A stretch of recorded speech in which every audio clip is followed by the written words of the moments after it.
Hey guys, welcome back with me again in this channel. So on today's tutorial, I'm going to show you this cutest hair combo for the elegant themes in Dress to Impress. So if you want to serve elegance, grace, and pure slay, you can try this cutest hair combo that's perfect for the elegant theme. So what you need to do here, just follow my steps. So in here, first you can just put on this hair and you can choose the color that you prefer. I'm going to go with black, and then this hair in here, use the same color and scroll down until you find this hair.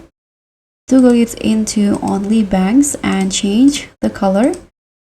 Then use the adjustment feature to readjust the position. So for the position, change the Y into 57 and rotate, lower it to 0.07 like this.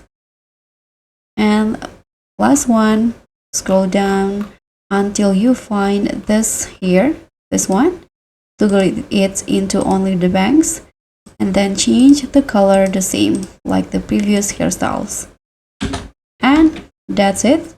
Now you'll get this hair for the elegance theme. So guys, that's pretty much all. Thank you so much for watching. Don't forget to like, comment, subscribe, and also click on the thanks. Bye.